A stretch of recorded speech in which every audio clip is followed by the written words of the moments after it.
Meu nome é Ricardo Braga. Sou pastor, professor universitário, empresário. Fui secretário de Cultura em Olambra, secretário de Cultura em Campinas, assessor do deputado federal Paulo Freire em Brasília, chefe de gabinete da presidência da Câmara em Paulínia, mas nem sempre foi assim. Nasci num lar espírita e tudo que eu aprendi sobre Deus na minha infância foi através do Evangelho segundo o Espiritismo, o Livro dos Espíritos, transcrito e traduzido por Allan Kardec. Lá, no Evangelho segundo o Espiritismo, se tem frases, parábolas do Novo Testamento, tiradas da Bíblia e colocadas num livro à parte. Porque o demônio, ele é tão derrotado, que ele não é capaz de criar nada. Ele tira o texto do contexto, para criar um pretexto, para levar multidões ao inferno. Então a Bíblia do Espírita é o texto fora do contexto. Tira-se a parábola do Novo Testamento e psicografa, tem várias psicografias de espíritos abaixo de cada parábola, explicando-as. Tem aparência de bom, mas é ruim. Então eu acreditava em Deus, eu buscava Deus, mas eu não conhecia Deus. O Deus de Isaac, de Jacó, de Abraão, eu não conhecia. A minha casa tinha um centro espírita, um terreiro de umbanda. E a minha mãe incorporava vários espíritos, e eu na pré-adolescência incorporava também.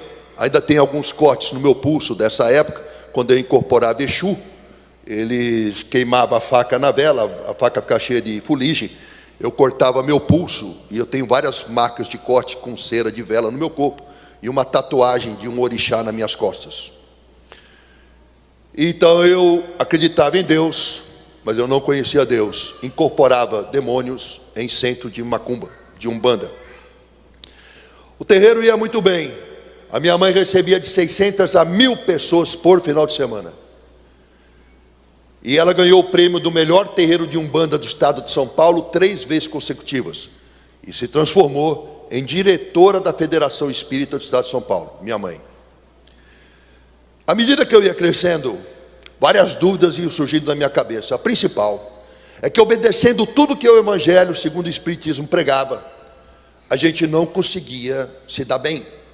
O meu pai teve 5 empresas, todas faliram. Uma hora a gente estava bem, no outro dia tinha oficial de justiça penhorando tudo em casa. No centro espírita, meu pai e minha mãe se tratavam com respeito. Ô meu amor, meu bem. Mas dentro de casa, um não olhava na cara do outro. E os filhos também não obedeciam aos pais. Na frente dos outros, família feliz. Dentro de casa, ninguém se falava. A gente vivia uma mentira. Então eu começava a questionar com meus 12, 13, 14 anos, por que obedecendo tudo que o Evangelho segundo o Espiritismo prega, a gente não prosperava? Por que a gente não se dava bem? E eu tinha esses questionamentos. Quando a última empresa do meu pai faliu, chamava-se Daigon, era uma empresa mineradora. Faliu junto com ele os sócios. Um dos sócios, depois que perdeu o dinheiro, a sua mulher pediu divórcio. Então ela levou as filhas junto e se divorciou do sócio. Sem dinheiro, sem esposa e sem filhas, ele resolveu ameaçar meu pai de morte. E ele disse para o meu pai: Anastácio, ou você me devolve tudo que eu investi nessa empresa, ou eu vou matar você. Meu pai creu naquela ameaça e decidiu, com medo, fugir de lá. Meu pai falou: vamos para o Ceará, vamos fugir daqui, porque esse cara vai me matar. E por que o Ceará? Meu pai é cearense, a minha mãe é gaúcha. Por parte de pai, a descendência é italiana e portuguesa.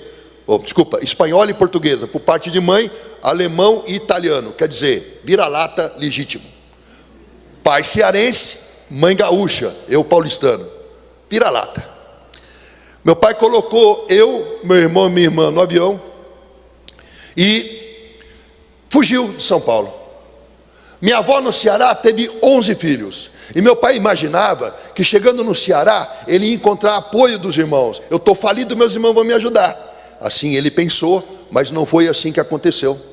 Quando chegamos lá, o meu pai foi muito humilhado. E nós fomos morar de favor na casa da minha avó.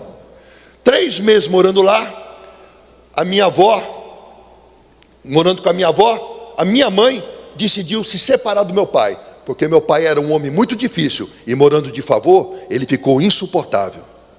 Aí a minha mãe tomou a decisão de separar do meu pai, e pegou agora eu com 14 anos, meu irmão com 13, e minha irmã com 11 anos, colocou a gente na cama e deu a notícia: eu vou me separar do seu pai, eu vou embora para São Paulo, eu vou arrumar um emprego, dinheiro, e aí eu trago vocês para morar comigo. Assim ela disse, assim ela o fez. No dia seguinte, a minha mãe saiu de casa, deixando eu, meu irmão e minha irmã com meu pai. Naqueles dias foram muito difíceis, porque depois que a minha mãe foi embora, todo dia eu acordava com meu pai me amaldiçoando. Ele dizia: você não vale nada, você tem o sangue da tua mãe, aquela desgraçada. Quando eu tinha dinheiro eu tinha esposa, agora que eu não tenho dinheiro, eu não tenho ninguém. Eu não sei por que eu preciso ter filho, filho só dá despesa. Meu pai me agredia com palavras, depois começou a agredir fisicamente. Lembro de uma vez que eu não tapei a pasta de dente, fui acordado com um soco no rosto, a 1h da manhã, e ele reclamando, porque a pasta ficou dura no bico da seringa, porque eu não tampei. Com 14 anos, abandonado de mãe, e sendo agredido pelo pai, nasceu no meu coração uma mágoa. A mágoa cresceu, se transformou em ressentimento. O ressentimento cresceu, se transformou em raiva. A raiva cresceu, se transformou em ódio. Em pouco tempo, eu odiava meu pai de todo o meu coração. Naquele tempo não havia internet, não havia telefone celular. Nós correspondíamos por carta. Semanalmente eu escrevia cartas para minha mãe, narrando as dificuldades. Semanalmente ela respondia. Porém, foi passando o tempo, 14 anos, 15 anos, 16 anos, 17 anos, 4 anos se passaram, e minha mãe não cumpriu a promessa de voltar para pregar a gente. Sentindo ódio pelo meu pai, e sentindo-me abandonado pela minha mãe, eu tomei uma decisão aos 17 anos. Eu vou me matar, eu vou cometer suicídio, viver não vale a pena. A minha avó tinha no jardim da casa dela plantas que ela vendia, e naquelas plantas tinha veneno que ela colocava. Então eu fui até o jardim, peguei veneno de matar lagarta e tentei beber. Só que o veneno continha amoníaco, e na hora que caiu na minha boca, queimou as mucosas, eu não consegui engolir. Eu cuspi, lavei a boca e fui para o quarto para imaginar uma forma de me matar. Eu tinha certeza, eu tinha que morrer, a decisão estava tomada, eu só precisava encontrar um meio, porque eu não tinha medo de morrer, mas eu tinha medo de sentir dor. Lá no quarto, eu sentei na cama, fechei a janela, fechei a porta, e vinham pensamentos na minha mente muito tumultuados. Eu ouvia vozes dentro da minha cabeça. Algumas vozes diziam assim: se mata, vai passar. A hora que você morrer, esse sofrimento acaba. Se mata, você vai ter paz. Só que eu ouvi essas vozes e senti uma angústia. Meio que para distrair o pensamento, eu olhei para a parede do quarto e estava pregado na parede do quarto o mapa rodoviário do Brasil, da revista Quatro Rodas, que meu tio Jorge tinha pregado lá. Saltou-me aos olhos uma linha vermelha no mapa. Eu fui até aquela linha vermelha, meio que para distrair o pensamento, e estava escrito lá: BR-116, sai do Ceará, atravessa o país inteiro, São Paulo, Rio Grande do Sul. E aí uma voz falou na minha cabeça: talvez a tua mãe não tenha te abandonado, talvez ela esteja passando por dificuldades e parou de te escrever para não te perturbar. Eu acreditei nisso. Eu falei: como assim? A minha mãe está passando por dificuldades e eu aqui pensando em tirar a minha vida? Aí eu mudei a decisão. Ao invés de me matar, eu tomei outra decisão. Eu vou fugir de casa, eu vou para São Paulo, eu vou ajudar minha mãe a arrumar dinheiro e vou juntar a família de novo. E aos 17 anos, depois do Fantástico, num domingo, com uma mochila de roupa nas costas e sem nenhum real no bolso, apenas com passe de ônibus, eu fugi de casa. E eu vim do Ceará para São Paulo a pé, em busca de amor de mãe. Eu sou empresário, sou pastor, sou professor, mas um dia na vida eu fui morador de rua. No domingo, depois do Fantástico, peguei um ônibus que me deixou na Avenida 13 de Maio. E debaixo de uma placa verde, com letras brancas, que anunciava São Paulo, 3.500 quilômetros, eu dei o primeiro passo. Caminhei a noite toda até 3:30 da manhã. Às 3:30 da manhã eu tive sono e cansaço. Coloquei a mochila como travesseiro, deitei no acostamento da estrada, e era a primeira vez que um menino de classe média alta ia dormir nas ruas. Às 5 horas da manhã o dia amanheceu, calor e sol. Acordei, dormi 2 horas apenas. Iniciei a marcha novamente pela BR-116. Durante todo o caminho do primeiro dia, eu pedia carona, ficava com o dedo em riste, mas ninguém parava para dar carona. Andava, parava nos postos de gasolina dispostos à beira da estrada, e lá eu bebia muita água, não só para matar a sede, mas também para tentar encher o estômago e enganar um pouco a fome que eu estava começando a sentir. Uma noite, andei o dia todinho sem comer. Quando chegou a segunda noite, num posto de gasolina havia um cajueiro e uma lanchonete próxima ao cajueiro. Eu fui até aquele cajueiro, coloquei a mochila como travesseiro no tronco e adormeci. Quando amanheceu a manhã seguinte, pela primeira vez na minha vida, eu tive fome. Meu amado, o que você tem não é fome, o que você tem é apetite. Eu estou com vontade de comer um negócio, é apetite. Fome é outra dimensão disso. Havia uma noite andando em jejum. Quando amanheceu a manhã daquele dia, eu abri os olhos e eu tentei ficar de pé. Quando eu puxei o abdômen para cima, tudo escureceu. Sudorese nas têmporas, tremores nas mãos. Eu não conseguia levantar-me. Fiquei de 4, de joelho, me apoiei no tronco, me levantei com muita dificuldade. Tudo escurecia e clareava, como se eu fosse desmaiar. De repente, me veio uma sensação de torpor, como se tudo aquilo fosse um sonho. Quando esse torpor passou, eu fui acometido de um desespero de fome. E esse desespero de fome, ele tirou de mim todo nojo, toda vergonha, todo medo e todo pudor. Eu era capaz de comer qualquer coisa e fazer qualquer coisa por comida. Saí daquele cajueiro e subi 3 degraus da lanchonete. Haviam vários caminhoneiros tomando café da manhã, e aquele cheiro de café fresco com pão de manteiga na chapa avolumou o meu desespero de fome. Eu me apoiei no balcão para não cair. O rapaz veio na minha direção e falou: posso ajudar? Falei: moço, eu estou para cair de fome na sua frente. Será que o senhor pode me dar um café com leite com bastante açúcar e um pão com manteiga para eu comer? Se o senhor me der isso, eu não tenho dinheiro para pagar, mas eu posso lavar pratos, limpar o chão. Ao invés de me ajudar, ele gritou comigo dizendo: esta hora já tem gente pedindo? Da hora que eu abro, a hora que eu fecho, é gente pedindo? Volta outra hora. Só que quem tem fome, não tem outra hora para voltar. Eu saí dali, me apoiando na parede do posto. Quando ela acabou, eu enxerguei a lateral do prédio, comprida e azul claro. Havia uma calçada estreita e uma lata de lixo enorme no meio da calçada, aqueles latão de óleo que era lata de lixo. Lá de trás saiu o cozinheiro com vários pratos numa bacia com restos de comida. Ele jogou aqueles restos de comida naquele latão de lixo, provavelmente restos da janta da noite anterior. Quando ele se afastou, eu fui até a lata de lixo, fiz uma cuia com a minha camiseta e, disputando comida azeda com formigas e baratas, eu juntei tudo que eu podia ali. Dei 6 passos mais ou menos daquele local, e era a primeira vez que um menino de classe média alta ia se alimentar de lixo. Porque eu estava muito tempo em jejum, meu estômago estava pequeno. O pouco de comida que eu comi já me deu uma sensação de saciedade muito grande. Aí eu tive um sono muito grande, virei para o lado e dormi. Dormi por 6 horas consecutivas. Meus amados, quando eu abri os olhos, de uma forma completamente espontânea, sem que eu fizesse força alguma, começou a me passar na mente momentos em que eu tive alimento e que eu reclamei. Eu lembrei de uma vez que eu cortei uma mão papaya, e uma mão papaya estava machucada, eu gritei com a minha mãe, eu falei: mãe, você só compra fruta estragada? Olha essa fruta aqui, não tem uma fruta que presta. Me lembrei uma vez que eu falei para minha mãe: mãe, esse arroz é de ontem, não dá para fazer arroz novo, vou comer arroz dormido? E à medida em que eu lembrava dessas coisas, eu chorava. Mas eu não chorava porque havia comido lixo, eu chorava porque eu não sabia até aquele dia que eu era orgulhoso, ingrato. Eu não sabia que eu era assim.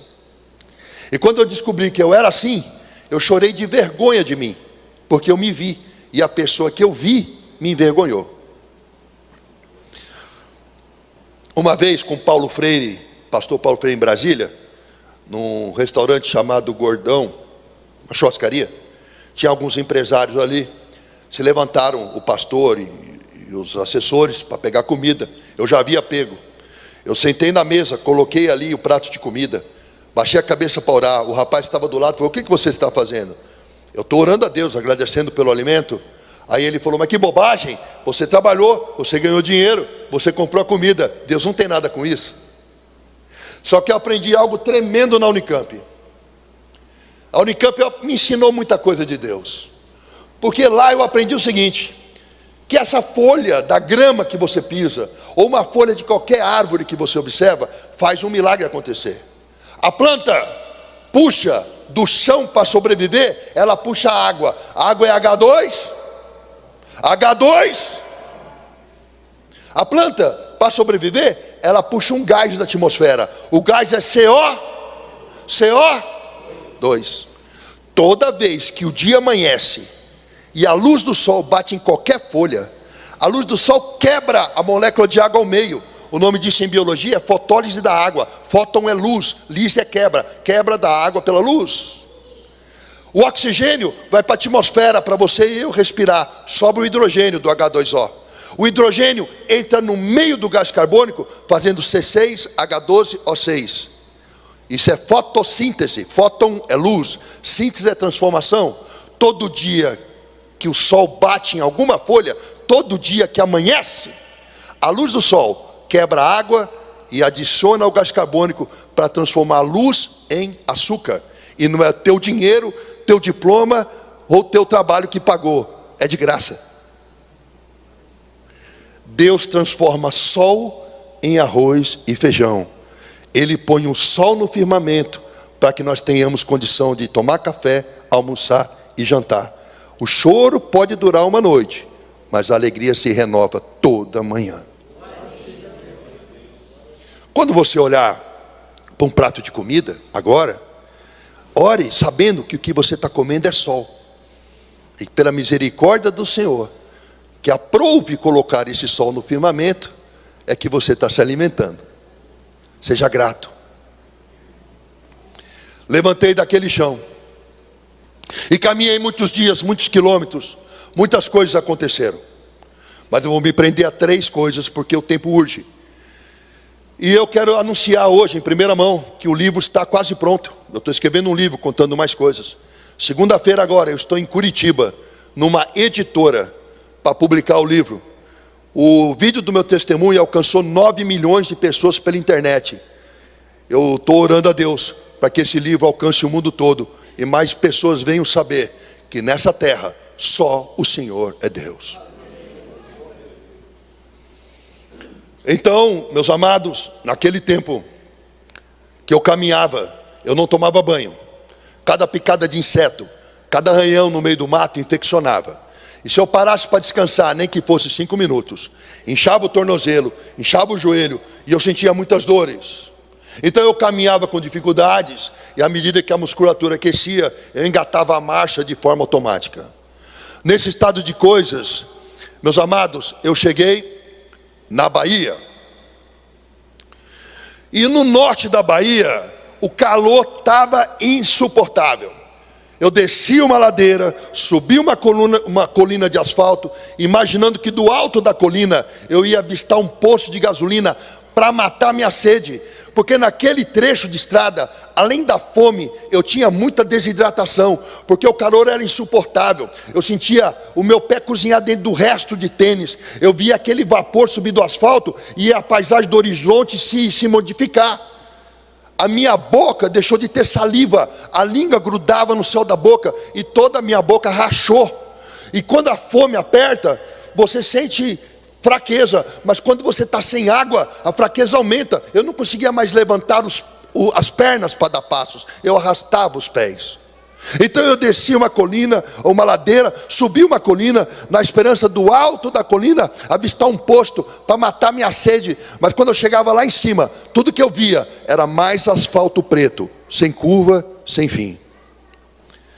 Me arrastando pela estrada, ouvi uma música, e era um forró. E eu imaginei, se tem música, tem gente. Saí na estrada em direção ao som, numa bicada no meio do mato. Caminhei naquela bicada até me deparar com uma chácara linda. Havia vários carros 0 quilômetro lá, carro do ano, e tinha um cheiro de churrasco que me avolumou o desespero de fome. Toquei campainha, bati palma, apareceu uma senhora com um maiô, uma canga amarrada na cintura, um copo de bebida na mão, um churrasco na outra. E ela falou, fala moço. Eu falei, olha, eu tenho muita sede, eu tenho muita fome, eu estou para desmaiar no seu portão. Será que a senhora pode me dar um copo d'água? Será que a senhora me dá alguma coisa para comer? Ela falou, olha, eu estou dando uma festa, agora não dá para te atender, volta outra hora. Me virei daquele portão, imaginei a estrada de onde eu vim, e eu falei, eu não vou resistir, eu vou insistir. Toquei campainha, bati palma de novo. Ela viu que era eu, recolheu-se para dentro e soltou 2 cães, 2 cachorros que vieram latindo ao portão. Eu fiquei tão desorientado com aquela situação que ao invés de voltar para a estrada de onde eu vim, eu virei à direita numa bicada no meio do mato e saí andando a esmo. Lá na frente eu encontrei uma casa muito, muito pobre. Era uma casa de pau a pique, com pau trançado assim, e a parede era barro pisado. A casa não tinha telha de barro, ela tinha o telhado de palha de carnaúba, que é uma palmeira que tem no sertão. Havia um cajueiro e um balanço de pneu, e 4 crianças seminuas brincavam ali. Quando elas me viram, correram. Eu parei de frente daquela porta daquela casa. A porta era menor que eu, e ela abria em 2 pedaços. A parte de cima aberta, a parte de baixo fechada, e a maçaneta da porta era um pedaço de madeira que girava sobre um prego.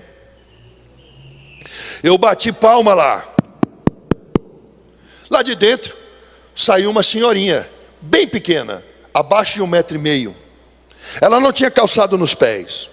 Ela tinha a mão bem pequenininha. Ela tinha um vestido tão velho que eu mal enxergava estampas florais nele. Ela tinha uma alça do vestido amarrada com um nó. E ela tinha um pano no cabelo, puído, velho.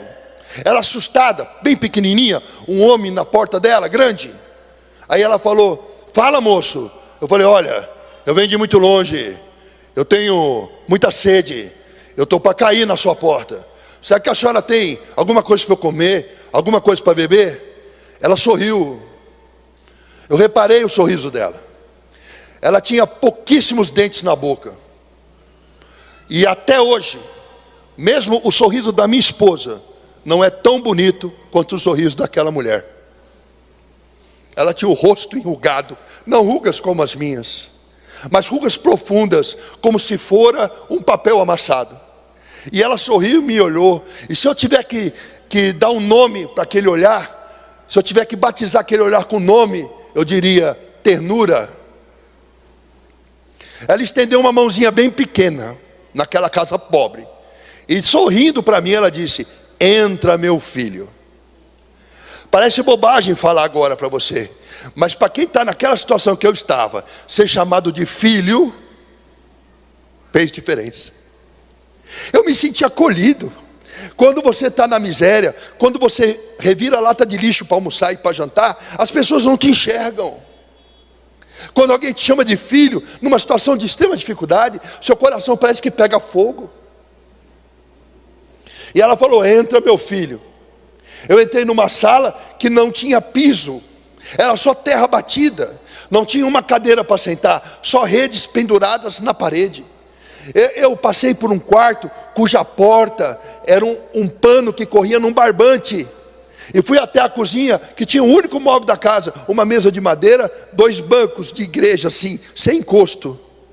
Ela me deu um prato, mandou sentar. Ela botou um prato de aço esmaltado fundo na minha frente. Ela tirou um paninho de um potão de barro com uma caneca de alumínio amassada mais limpa. Ela fez um tibum e tirou lá de dentro uma água barrenta e salobra. E ela disse, beba meu filho, beba, beba, mate a sua sede. E eu bebi aquela água com gosto de barro, um gostinho de sal. Enquanto eu bebia a água para matar minha sede, com alegria, ela ia na única prateleira que tinha lá e começou a sacudir umas cabaças. Nenhuma fazia som. A última fez tch, tch, tch, com alegria. Ela levantou a cabaça para o céu e disse, graças a Deus, ainda tem farinha. tirou lá de dentro uma farinha crua de mandioca, que no Ceará é chamada de farinha d'água. Colocou no prato, colocou água na farinha, a farinha amoleceu. Sentou do meu lado. Eu enchi a colher de sopa com farinha e água. E na hora que eu fui comer, olhei na janela, 4 crianças que estavam brincando fora, olhando para mim. Aí eu comecei a tremer e chorar. Ela falou: por que você não come? Você não tem fome? Eu disse: como é que eu vou comer a única coisa que a senhora tem para dar para esses meninos? Ela sorriu para mim e disse: pode comer, meu filho. Na minha casa, filho de Deus não vai passar fome, porque amanhã Jesus dá mais. Até aquele dia eu tinha ouvido falar de fé, eu nunca tinha visto fé. Existe uma diferença enorme entre você acreditar em Deus e você crer em Deus. Quando eu era espírita, eu acreditava em Deus. Hoje, cristão, eu creio em Deus. E qual é a diferença, pastor? Quem acredita diz assim: tem um Deus no céu, mas eu tenho certeza que Deus está lá, mas eu não conheço a sua voz, eu não ouço a sua voz, eu não sei seus pensamentos. Quem acredita diz assim: tem um Deus no céu, mas eu não tenho vontade de ler a sua palavra, eu não tenho fome pelas escrituras. Quem acredita diz assim: tem um Deus no céu, mas convém que eu tome as minhas decisões e ele tome as dele, eu caminho sozinho. Quem crê diz assim: tem um Deus no céu, eu conheço a sua voz, eu ouço seus passos. Quem crê diz assim: tem um Deus no céu, eu tenho fome e sede das escrituras, eu medito nela de dia e de noite. Quem crê diz assim: tem um Deus no céu e eu sinto a sua presença, eu percebo ele do meu lado. Quem crê diz assim: tem um Deus no céu, convém que a vontade dele prevaleça sobre a minha, porque ele deu seu Filho unigênito para que todo aquele que nele crê não pereça, mas tenha vida e vida eterna. E o Espírito me trouxe aqui essa noite para perguntar a você, jovem: você acredita ou você crê? Quem acredita vive uma religião e não há mudança de vida. Quem crê vive um relacionamento e esse tem a vida transformada. Quem acredita vivendo uma religião vai para o inferno de terno, gravata e Bíblia na mão. Quem crê é colhido como feixe de trigo em direção à nova Jerusalém celestial. Porque aquele que acredita não tem relacionamento com Deus, e naquele dia dirá: mas em teu nome eu curei doentes, em teu nome eu expulsei demônios. E Jesus falará: te aparta de mim, porque eu não te conheço, você nunca teve parte comigo. Jesus está voltando, os tempos são findados. Nós não estamos podendo mais gastar tempo brincando de crente, porque eis que estou à porta e bato, diz o Senhor. Nós somos a noiva do Cordeiro, temos que estar cheio de azeite na lâmpada, preparado para as bodas, porque aquele que há de vir virá. Eu não sei se essa geração, incluindo a minha, verá a morte. Jesus está às portas do arrebatamento. Nós não podemos mais brincar de ser crente e vir para a igreja todo culto, acreditando em Deus, sem crer em Deus, sem ter com Deus um relacionamento, porque a placa da igreja não salva, o terno não salva, o coque não salva, a Bíblia não salva, na mão não salva, o cargo na igreja não salva. Quem salva é Jesus.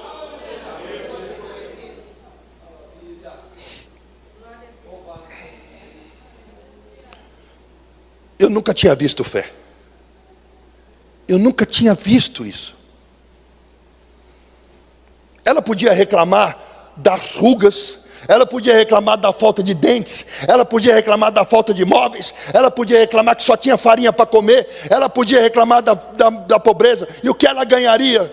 Ela ganharia ansiedade, síndrome de pânico, depressão, preocupação, talvez tirasse a vida dela e das crianças.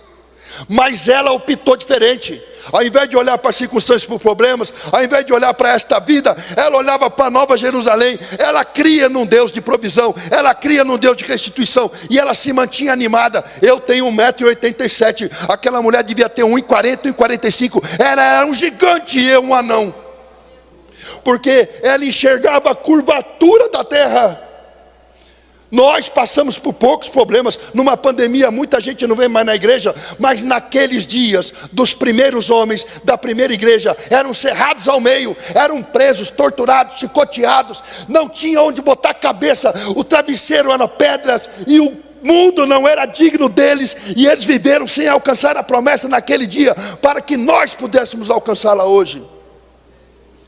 Que raça de crentes somos nós, que reclama, está chovendo, eu não vou na igreja.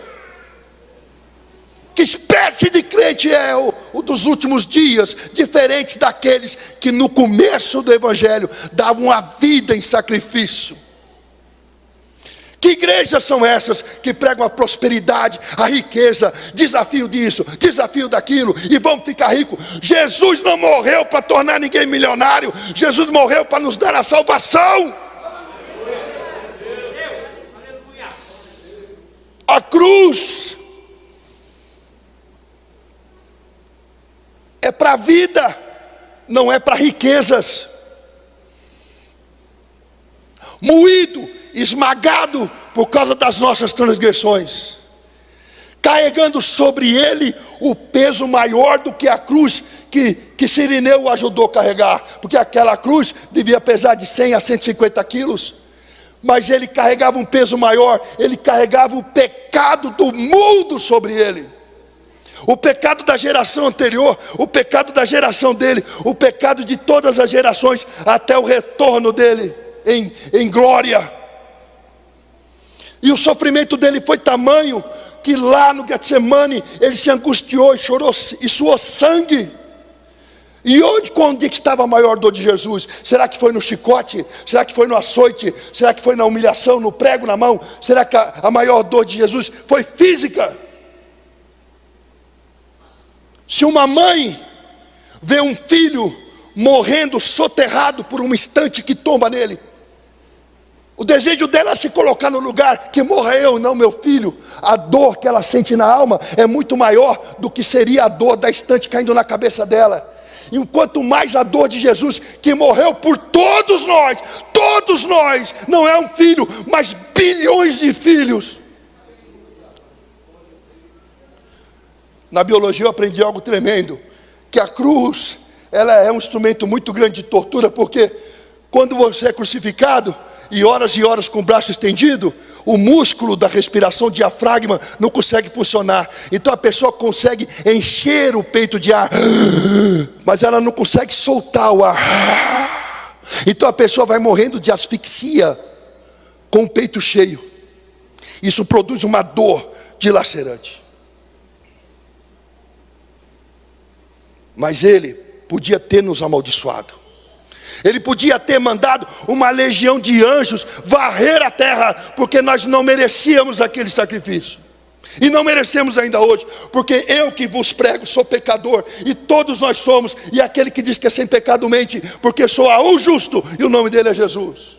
E carecemos das misericórdias dele todos os dias, e as misericórdias ainda se renovam, para que nós não sejamos consumidos. Mas ao invés de nos amaldiçoar, no auge do seu sofrimento, no auge da sua humilhação, ele preso na cruz, ele respira com dificuldade.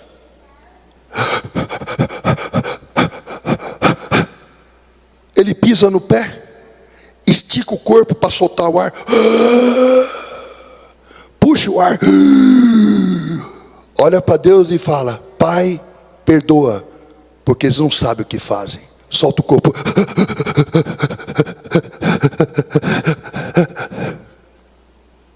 Não nos amaldiçoou, ele nos amou naquele momento. Todo o pecado do mundo estava sobre ele, e ali Jesus sentiu a sua maior dor, porque até aquele momento ele e o Pai eram um. Mas quando o pecado do mundo foi posto naquele cruzeiro, o Deus Pai abandona Jesus. Ele vira o rosto, porque ele não suporta tanta imundícia. E Deus Pai e Jesus eram um. Naquele momento Jesus estava sozinho. No alto do sofrimento, o próprio Deus Pai não estava com ele. Então ele pisa no prego, estica o corpo, solta o ar, puxa o ar. Pai, por que me abandonastes?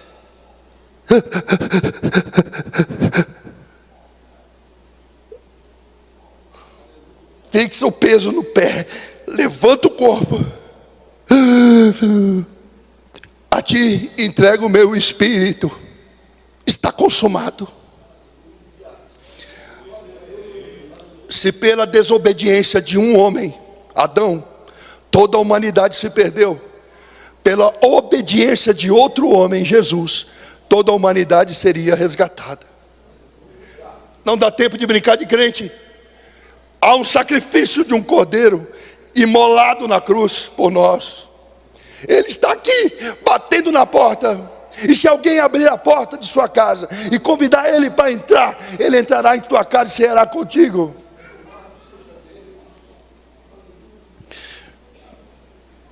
Comi aquela comida, peguei minha mochila, dei para ela e falei: não serve na senhora, não serve nos seus filhos, mas a senhora pode vender, trocar por alimento. Ela levou. Andei muitos quilômetros, muitos dias se passaram, sem banho, sem escovar os dentes, e eu não tinha mais roupas para usar, só uma camiseta, uns shorts e um resto de tênis no pé. Desse jeito eu cheguei em Minas Gerais. Em Minas Gerais, muitas montanhas, fez muito frio. Numa madrugada muito fria, havia chuva, garoa fina e uma neblina muito grande. Meu corpo inteiro tremia, meu lábio azul, meus dedos das mãos azuis. Eu sabia que eu ia morrer de frio aquela noite se eu não me abrigasse. Olhei na neblina, tinha um posto de gasolina Esso, é um posto da época. Caminhei em direção ao posto. Numa alta madrugada, eu sentei do lado da bomba de combustível e comecei a botar meu braço para dentro da camiseta para tentar me aquecer. O vigia do posto veio atrás de mim sem que eu percebesse. Me deu um chute nas minhas costas. Pá! Eu caí com o rosto no chão. Eu não conseguia ficar de pé imediatamente, tinha um ritual. Ele falou: tá vendo? Pingaiada! Isso é hora de dormir no posto. Tá tão bêbado, não consegue nem levantar. Chutou meu rosto, pisou nas minhas costas. Enquanto eu apanhava, eu rastejava para fora daquela marquise. Quando a chuva engrossou, para não se molhar, ele parou de me bater. Surrado, com frio, eu me rastejei num chão cheio de óleo e areia. Me apoiei num pneu de caminhão. Fiquei de pé com muita dificuldade. Dei a volta pelo mato e entrei no banheiro do posto por trás. Peguei papel de enxugar a mão, coloquei dentro da camiseta. Olhei a privada, toda suja de fezes, sem tampa, sem descarga. Sentei num chão gelado, um ombro na louça da privada suja, o outro ombro numa parede de pedra. Fechei a porta de madeira com o trinco. Olhei para aquele teto daquele banheiro gelado e me lembrei que todos os dias da minha vida eu tive uma cama, um lençol, um cobertor. Eu nunca disse obrigado, Senhor. Nada contra você querer ter o melhor carro, a melhor cama, a melhor casa, mas tudo contra você não agradecer o que Deus já tem te dado. Nós somos ingratos, nós somos uma geração ingrata, porque ainda que Deus me negasse tudo de novo, tendo a consciência do que Ele fez na cruz, eu já me sentiria satisfeito, porque o meu Deus não está condicionado ao que eu tenho ou deixo de ter, porque o maior prêmio que Ele deu foi a sua própria vida, para que eu pudesse viver. Nós somos uma geração ingrata, uma geração que não sabe, a gente só sabe se queixar. Mas havia um povo que era preso, chicoteado, eles não reclamavam. Paulo falava: as pequenas coisas que eu passo não são nada diante da glória vindoura. Que geração é essa, Senhor?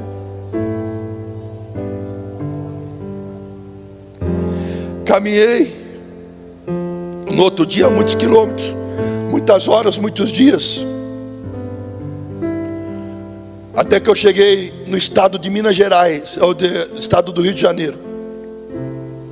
Faltava 600, 700 quilômetros para chegar em São Paulo. E na beira da estrada havia uma casa de prostituição. Muitas prostitutas, dentro e fora. Haviam vários caminhoneiros ali.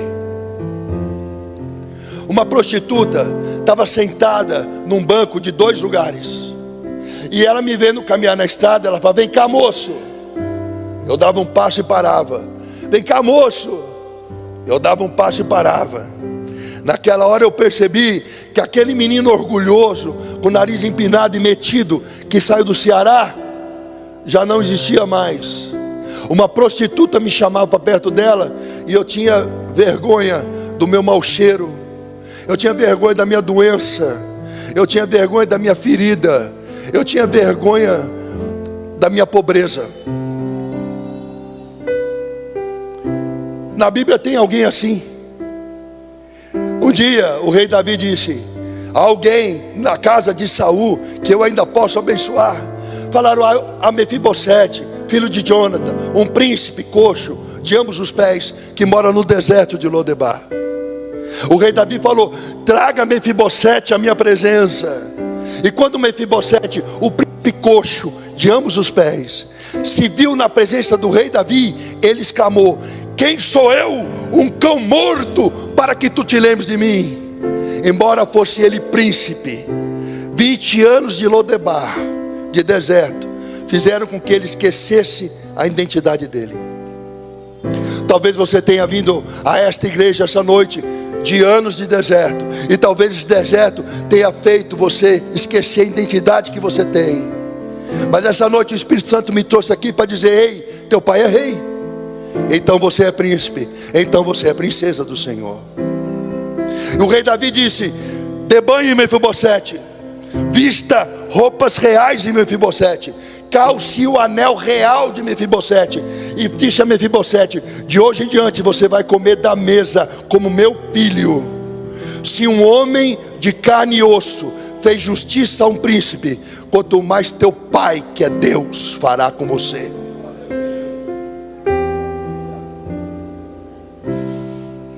Você tem uma promessa, você tem um Deus, você tem um pai, e você foi pago por sangue.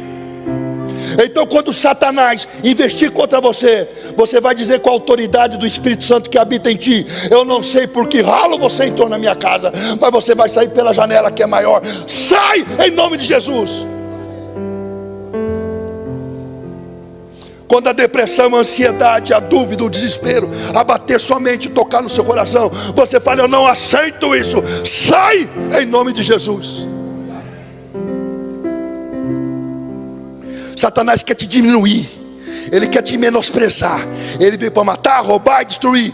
E o meu povo peca porque não conhece as Escrituras. Porque se você conhecesse as Escrituras, meu amado, você, de posse da espada, que é a palavra de Deus, você podia investir contra o inferno todo. Porque Satanás é tão derrotado que ele não manda nem na casa dele. Quem tem a chave do Hades é Jesus. Por isso que quando Jesus foi batizado, aconteceu algo tremendo. Porque quando João Batista baixou Jesus nas águas, o Espírito Santo, na forma de pomba, desceu sobre Jesus. E o Pai exclamou do céu: eis aí o meu filho amado, em que eu muito me alegro. Vai para o deserto. Como assim? Pai, Filho e Espírito Santo se encontraram. Júbilo e alegria. Vai para o deserto. Porque é no deserto que se cria o guerreiro. O deserto é a escola do Senhor. O deserto você vai ser testado para ser aprovado. Muita gente pergunta para mim: pastor, por que eu estou no meio da prova e Deus não fala comigo? Eu sou professor de biologia. Quando eu dou aula de biologia. Todo dia eu dou aula de biologia. O aluno está lá aprendendo biologia. Na hora que eu estou dando aula, eu estou falando. A hora da aula é a hora de Deus falar, é a hora do professor falar. O professor está falando. Mas quando o aluno vai fazer prova, eu que falava na aula, eu me calo. Porque na hora da prova, o professor se cala. É naquela hora que o aluno vai ser testado se ele aprendeu alguma coisa no curso. Eu não posso falar. Se no momento da tua prova Deus está em silêncio, eu te pergunto: o que você estava fazendo quando o culto estava acontecendo e você não estava em casa? O que você estava fazendo quando você devia ouvir pregações e meditar na palavra de dia e de noite e se distraía com TikTok? Na hora da prova lhe será cobrado algo que você deveria ter aprendido, e por escolha própria você não aprendeu. Então se você vai passar na prova ou não, depende se você assistiu às aulas.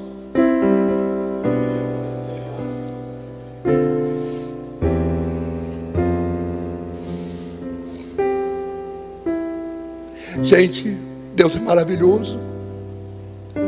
Deus é tremendo.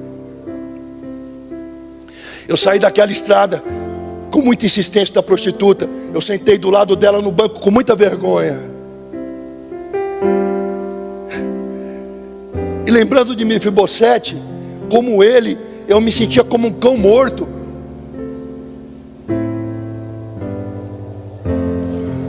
Mas quanto vale essa nota?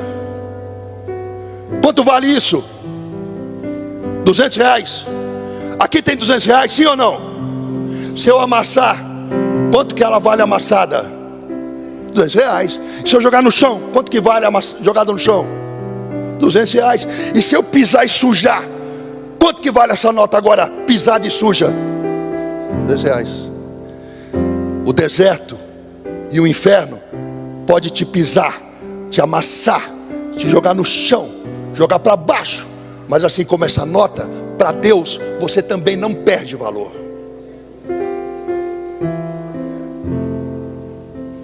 Do lado da prostituta, ela conversou comigo uns 5 minutos.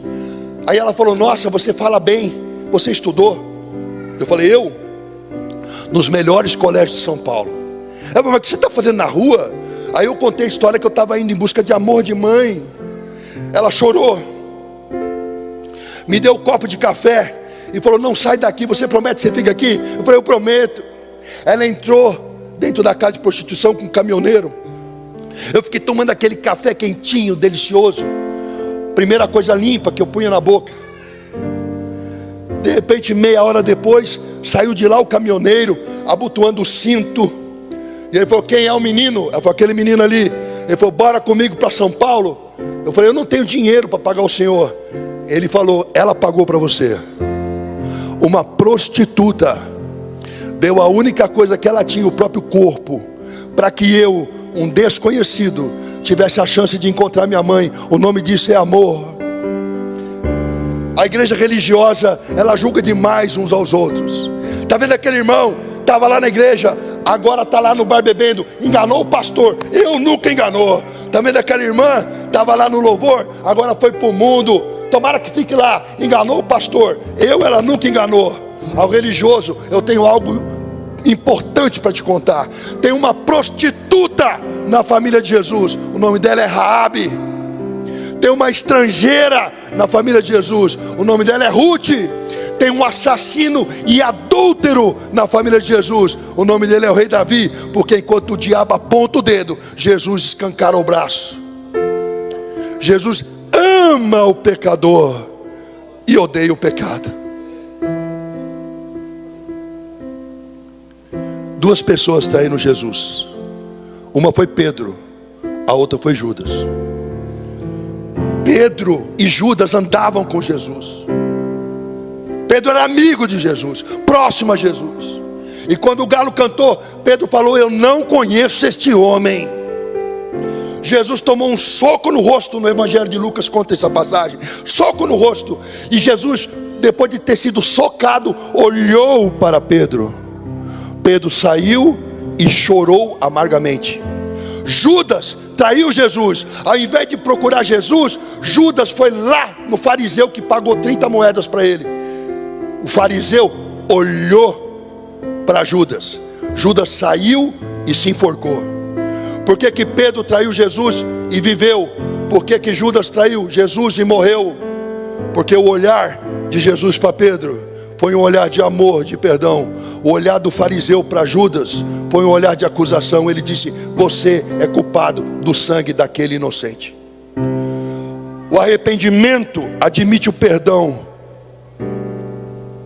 Já o remorso não admite o perdão.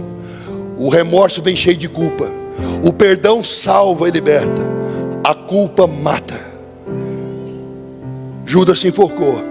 Mas quando Jesus ressurreto apareceu para as mulheres, ele disse: diga a Pedro e aos outros, para que Pedro soubesse que ele ainda o amava, independente dele o ter negado. E quando Jesus foi se encontrar com Pedro, Pedro contente pulou nas águas com a capa, nadou até a praia e conversando com Jesus em torno de uma fogueira, só os dois na intimidade. Jesus perguntava: Pedro, tu me amas? Amo, Senhor. Pedro, tu me amas? Amo, Senhor. Pedro, tu me amas? Chorando ele disse: tu sabes que eu te amo. 3 vezes Pedro negou Jesus. 3 vezes Pedro disse que amava Jesus. Naquele instante, Jesus curava o coração de Pedro. Não importa quanto você tem errado, não importa o que você tenha feito, não importa se você voltou para a igreja, aceita o perdão de Deus e se perdoe. Porque se Deus perdoa e esquece, por que você tem que ficar lembrando? Quem te acusa é Satanás.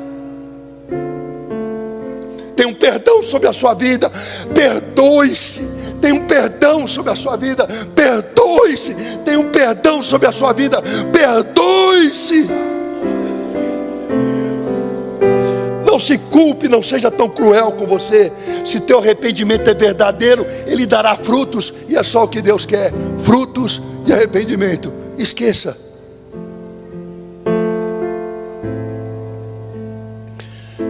Subi naquele caminhão. Esse caminhão me deixou no Museu do Ipiranga em São Paulo. Do Museu do Ipiranga eu caminhei até a Cardoso de Almeida, casa da minha avó. Eu vou acelerar porque o tempo urge. Toquei na maçaneta, a maçaneta abriu. Segundo andar, apartamento 21. Minha avó, quando me viu, ela só sabia me abraçar e me beijar. Ela não reparou na minha sujeira. Ela não reparou no meu mau cheiro. Ela não se importou com as minhas feridas. Ela só sabia me amar. E a pergunta que o Espírito Santo faz à igreja essa noite é: como que você está tratando o seu pai, sua mãe, seu avô e sua avó? Eu não tenho tempo de ver a avó. A avó, ela fica falando nome de gente que já morreu, fica reclamando de tudo, de dor disso, dor daquilo. Minha avó não sabe o que é iPhone, o que é iPad, ela vê da Atena. O que eu vou fazer lá? Você não lembra? Você está reclamando que ela fala muitas vezes a mesma coisa. Mas quando você era pequeno, ela contava uma historinha, você falava de novo, vó, ela repetia. Você precisa trocar a fralda de um vô que tem problema de urina. Que nojo. Mas quando você urinava, ele trocava as suas. Você tem paciência com o povo da igreja, você tem paciência com o cliente no trabalho, mas não tem paciência com o vô, com uma avó, com o pai, com uma mãe. Pastor, eu quero um varão de Deus. Você ajuda a sua mãe? Como que você trata ela?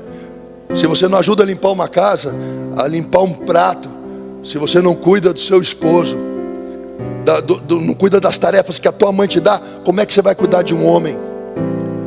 Aí o varão fala: pastor, eu quero uma esposa.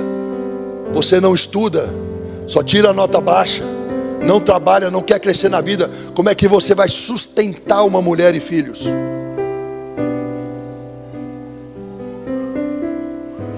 Paixão acaba. Paixão é loucura. Amor é verbo, amor é decisão.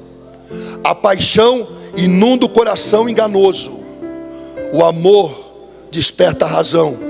Porque eu amo, tu amas, ele ama. Nós amamos, vós amais, eles amam. É verbo, verbo pressupõe ação. Ação é decisão mental, não é sentimento. Eu sempre falo para os jovens: nunca case antes de 2 anos e meio. Porque 2 anos e meio é o máximo que um cérebro humano consegue estar apaixonado. A paixão é loucura.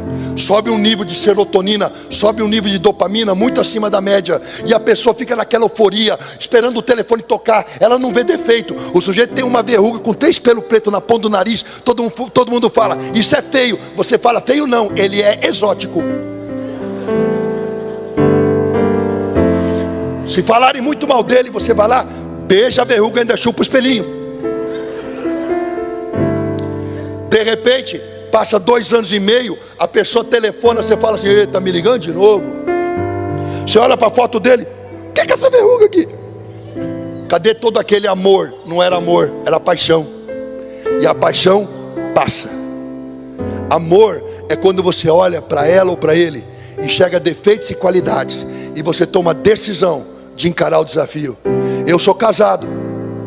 Eu me casei há pouco tempo, eu tenho 56 anos. Eu me casei com 50 anos. Todo dia eu acordo e falo: hoje eu vou amar a minha mulher. Todo dia. É uma decisão. Antes eu vivi com mulheres no passado, mas nunca casei, porque eu achava que não precisava casar. Eu casei agora. Tem gente falando, eu tenho 40 anos ainda não casei. Casei com 50. Deus é bom.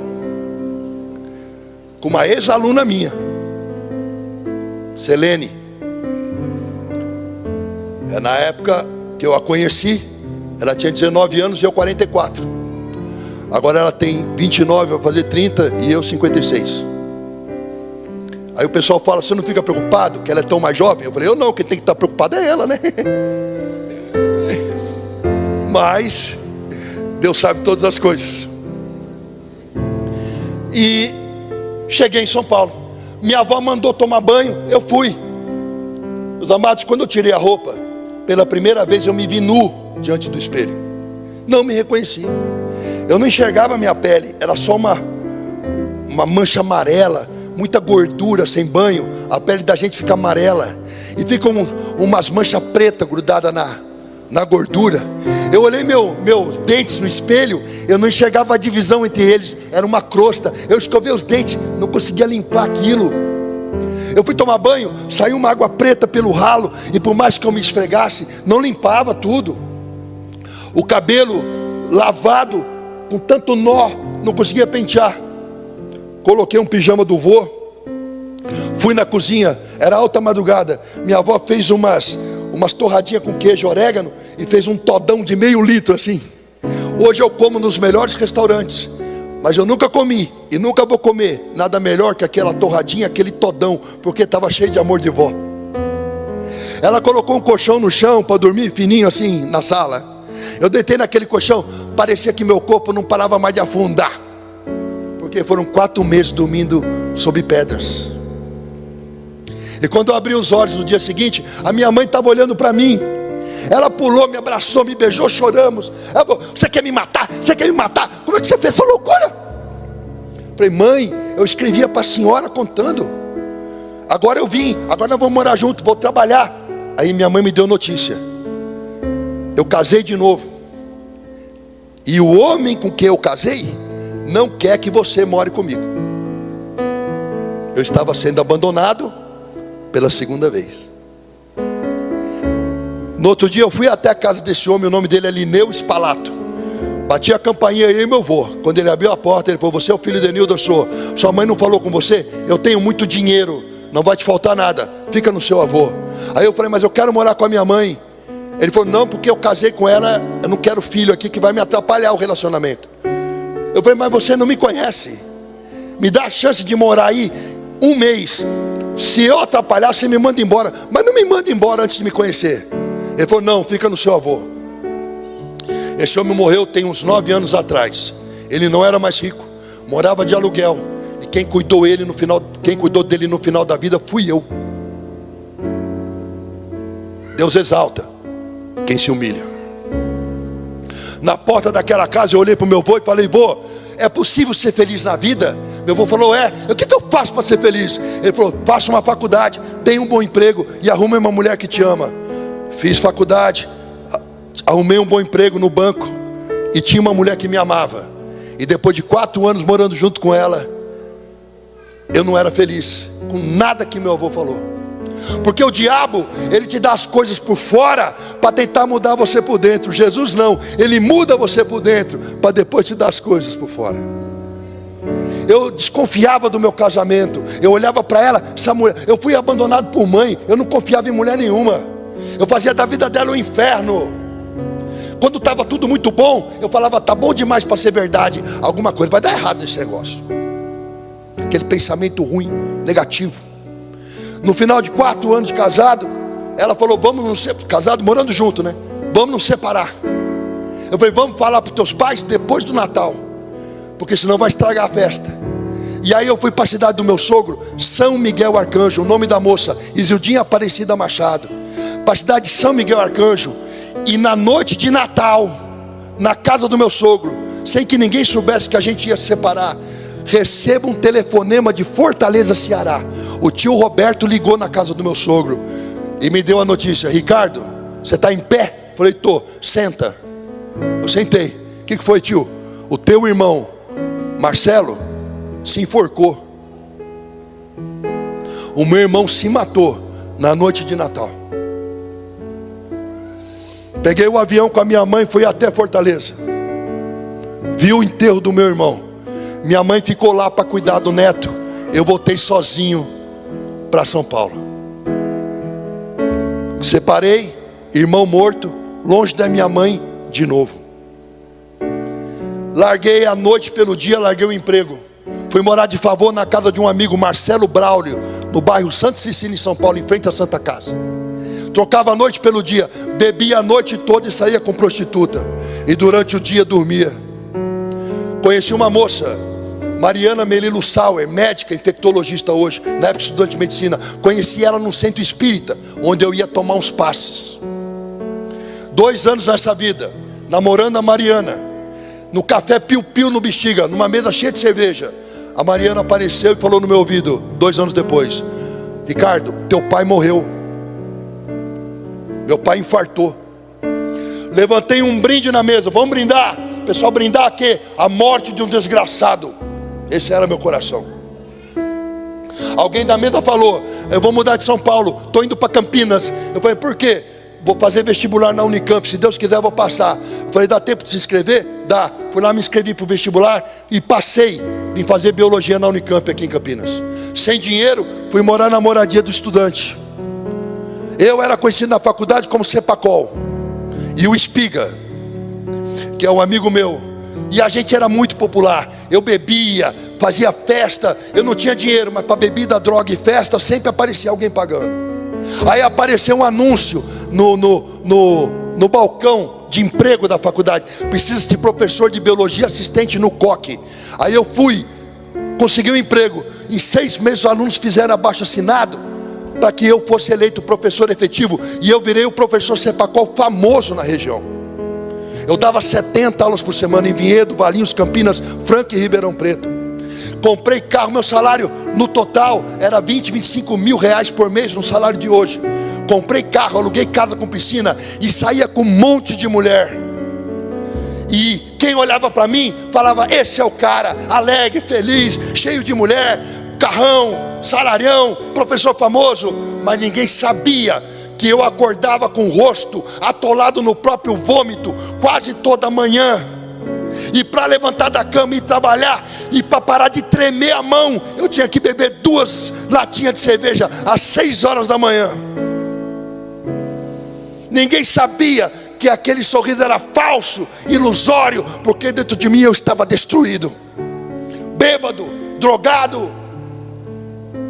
Sexo não me dava alegria, as festas não me davam alegria, era tudo superficial, um vício. Até que a minha vida mudou, porque bêbado, na mesa da cantina do Belo, com médicos e biólogos, bêbado, com o pé em cima de uma caixa de cerveja vazia, bêbado, só de calção sem camisa, passa uma crente, Helene Peters, filha do pastor e físico da Universidade Federal do Paraná, Hans Peters, e da sua esposa Miriam Peters. Essa moça estava cheia do Espírito Santo. Ela veio de um encontro com Deus. Ela não pregou nada para mim. Ela não tinha Bíblia. Ela só passou por mim. O meu olho cruzou com o dela. Quando o meu olho olhou para o dela, eu vi algo diferente. Havia um brilho, uma leveza. Parecia que ela não pisava no chão, mas andava em nuvens. Eu falei: quem é essa moça? A Helene. Eu falei: mas ela é bióloga? É. Mas como é que eu não vi ela em balada nenhuma? Fizeram o cara de nojo e falaram: não, ela é crente. Eu falei: crente assim, tipo evangélico? É. Eu pensei: como que uma pessoa estudada pode ser evangélica? Porque eu li a Bíblia na faculdade. Acreditar que o mar se abre, que o machado flutua nas águas, que um cara fica 3 dias dentro de um peixe, e que o sol para no céu porque alguém pediu, é coisa para ignorante. Bêbado, eu fui em direção a Helene e pensando assim: eu estudei Aristóteles, Heráclito, Platão, Dionísio.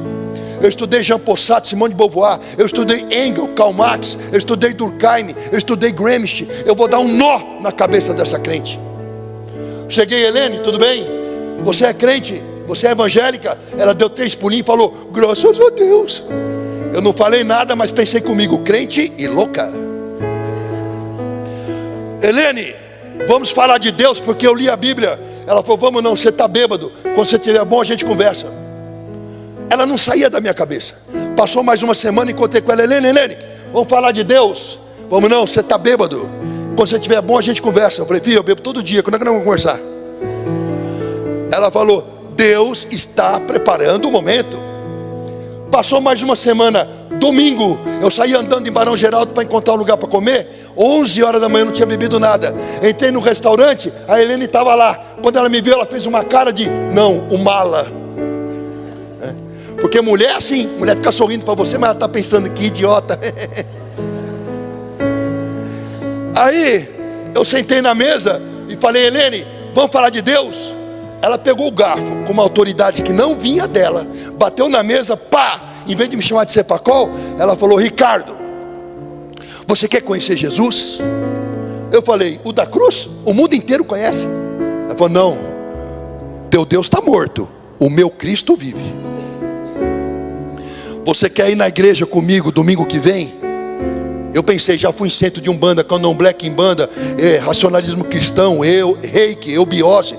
E em igreja crente é moleza. Saiu da minha boca assim, vou. Eu não sabia. Mas ela ligou para a mãe dela, e a mãe dela e ela ficaram uma semana de joelho dobrado e jejuando por mim. Muitos jovens falam assim, pastor, deixa eu evangelizar. A pergunta que eu te faço é, quanto tempo você gasta em oração e jejum? Porque quem convence do pecado é o Espírito Santo, não é você. Quer evangelizar? Se encha do Espírito. Chegou domingo, eu tinha carro e tinha moto. Eu pensei, a Helene é bonita, eu vou de moto, porque a gente vai para a igreja com ela agarrandinho. Só que eu cheguei lá, estava a mãe e a filha, 3 não cabe na moto. Para piorar, a mãe dela veio em mim, me deu um abraço e falou no meu ouvido, Jesus te ama e eu também. E eu pensei comigo, essa loucura é de família. Eu falei, eu não vou mais para a igreja não, eu estou de moto, só cabe 2. Não, você vai. Quando eu vi, eu estava no ônibus. Me levaram para a igreja.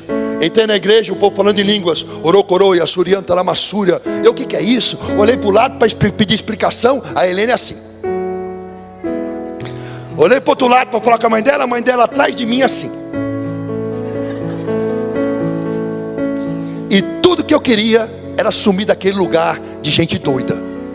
Camiseta regata, tatuagem aparecendo, toco um louvor.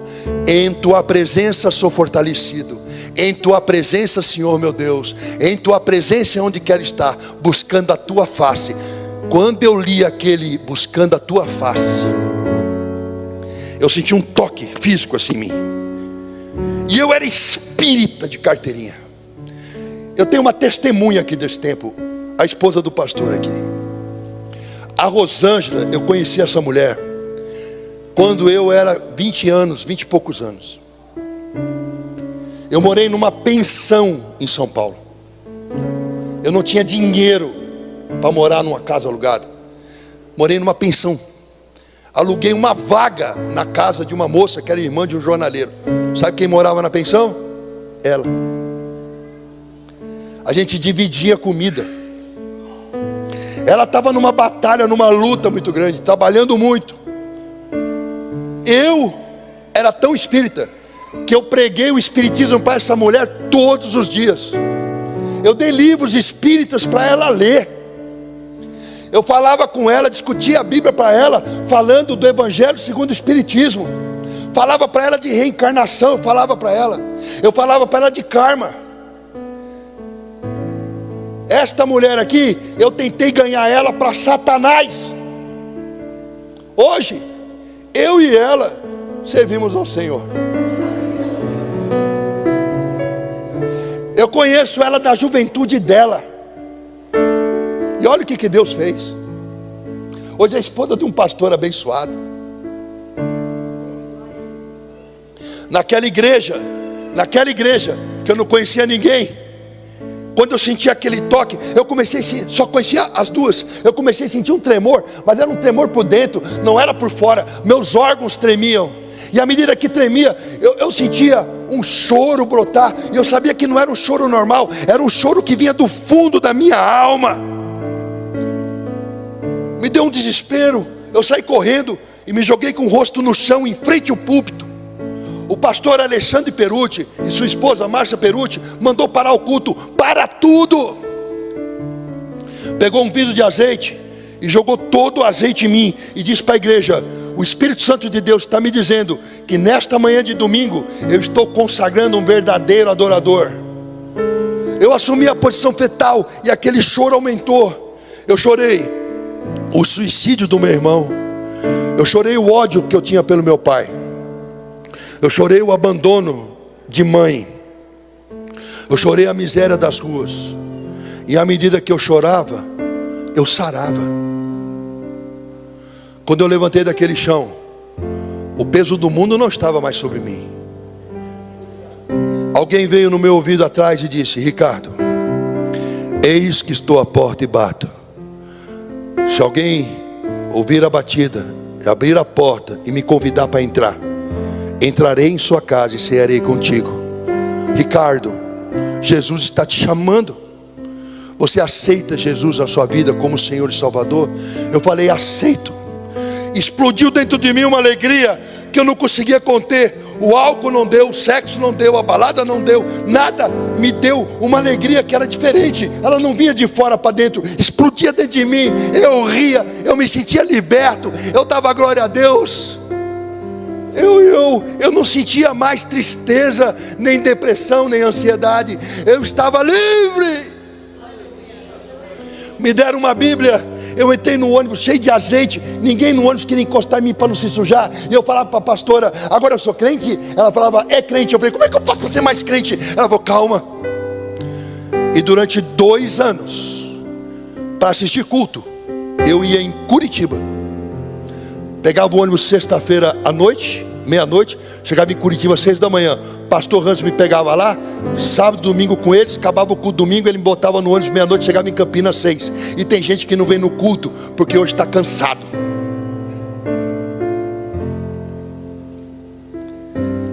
Hoje, a minha mãe, Enilda Tereza Sócrates de Lima Braga, ela mora comigo. Naquele ônibus, naquele dia, cheio de azeite, a minha vida se transformou. E eu sabia que de alguma maneira a minha família também seria alcançada.